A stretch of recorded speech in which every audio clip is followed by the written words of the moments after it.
బేగంపేట హరిత ప్లాజాలో రాష్ట్ర తహసీల్దార్ల అసోసియేషన్ ఆధ్వర్యంలో రెవెన్యూ బలోపేతంపై చర్చా కార్యక్రమాన్ని నిర్వహించారు. ఈ మీటింగ్కు TJS chief Kodandaram, retired IAS Akunuri Murali హాజరయ్యారు. కేసీఆర్ ఇష్టానుసారంగా ధరణిని ఏర్పాటు చేసి సమస్యలకు కారణంగా రెవెన్యూ అధికారుల్ని బలి చేశారన్నారు కోదండరాం. కేసీఆర్ పాలకుడు కాదని, విధ్వంసకారుడని మండిపడ్డారు ఆకునూరి మురళి. కేసీఆర్ పాలన అయిపోయిందని, వదిలిపెట్టొద్దని అన్నారు. లక్ష్యం చాలా కీలకం. నా దృష్టిలో ఈ లక్ష్యం చాలా కీలకం. భారతదేశంలో పేద ప్రజలకి అధిక ఆఫీసుకు రావనంటేనే భయం, ఆఫీస్కి వచ్చినాక పని చేయించుకోవాలంటే ఇంకింత భయం.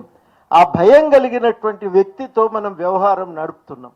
అటువంటి వ్యక్తికి న్యాయం చేసే లక్ష్యంతో రూల్స్ ఎట్లుండాలి, మనం ఎట్లా పనిచేయాలి అని మీరు ఆలోచించటం చాలా అభినందనీయమైన విషయం. మిమ్మల్ని అందరినీ కూడా ఈ విషయం మీద అభినందిస్తూ చాలా స్పష్టంగా నేను చెప్పదలుచుకున్నది ఏంటంటే, ఒక వ్యవస్థ గ్రామ స్థాయి దాకా ఉండాలి అని, రెవెన్యూ వ్యవస్థ, పాలనా వ్యవస్థ గ్రామ స్థాయి దాకా ఉండాలని వీరప్ప మొయిలీ కమిటీ గతంలో సూచనలు చేసింది. వీరప్ప మొయిలీ కమిటీ రికార్డుల ప్రకారం మనం ఆ సూచనలను కూడా దృష్టిలో పెట్టుకోవాల్సి ఉంది. ఈ యంత్రాంగం గ్రామ స్థాయి దాకా విస్తరించి ఉండటమే కాదు, నియమాలు సులభంగా ఉండాలి, వ్యక్తి హక్కులను గ్యారంటీ చేసేదిగా ఉండాలి, తప్పులు దొరలకుండా మనం జాగ్రత్త పడాలి. అందుకోసం ఏమేం చర్యలు తీసుకోవాలో సునీల్ కూడా సూచించాడు. కాబట్టి వివరాల జోలికి పోకుండా మనం ఇవాళ కోరుకోవలసింది ఏంటంటే, అందరం కలిసి ఒక మంచి కమిటీని వేసి గవర్నమెంటు సూచనలందరినీ అడిగితే మనం ఈ సూచనలన్నీ వాళ్ళ ముందు పెడదాం. కేసీఆర్ని ఉద్యమకారుడు అంటారు. ఉద్యమకారుడు కాదు, విధ్వంసకారుడు. అంటే పరిపాలన ఎట్లా చేయకూడదో అట్లా చేసిండు. అంటే వచ్చే ప్రభుత్వాలకి అది ఒక పెద్ద లెసన్ అన్నమాట. సో వదిలిపెట్టేది లేదు. రెవెన్యూ వ్యవస్థ విధ్వంసం చేసిండు, ఆర్థిక వ్యవస్థ విధ్వంసం చేసిండు, విద్యా వ్యవస్థ విధ్వంసం చేసిండు, అట్లాగే పబ్లిక్ సర్వీస్ కమిషన్ వ్యవస్థ విధ్వంసం చేసిండు, ఇసుక దందా, ఇసుక విధ్వంసం చేసిండు. సో అట్లాగే గ్రామ పంచాయతీలు దాన్ని విధ్వంసం చేసిండు, గ్రామ పరిపాలన విధ్వంసం చేసిండు, జిల్లా పరిపాలన విధ్వంసం చేసిండు. లాస్ట్కు ఎంత చేసిండంటే కలెక్టర్లని రియల్ ఎస్టేట్ ఏజెంట్స్గా కన్వర్ట్ చేసిండు.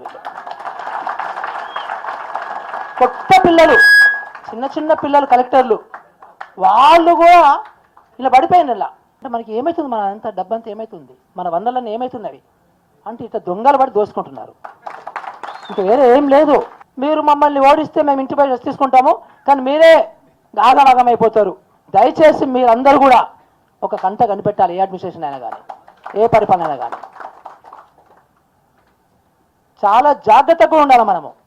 ఎందుకంటే ఈ దొంగలు మళ్ళీ ఎట్లొద్దామా అని ఆలోచిస్తూ ఉంటారు. అంతే కదా.